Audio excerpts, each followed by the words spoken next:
6 October ১৯৭৩ ইহুদিদের পবিত্র উৎসব ইয়ম কিপুরের দিন হঠাৎ করে ইসরায়েলের ওপর একসাথে আক্রমণ চালায় মিশর ও সিরিয়া।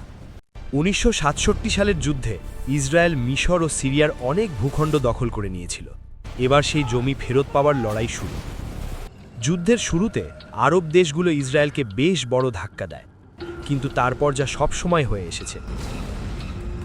ইসরায়েল বলে আমাকে বাঁচাও, আর আমেরিকা এসে যায় সাহায্যে। আমেরিকার অস্ত্র আর সাপ্লাইয়ের জোরে যুদ্ধের চিত্র বদলে যায়।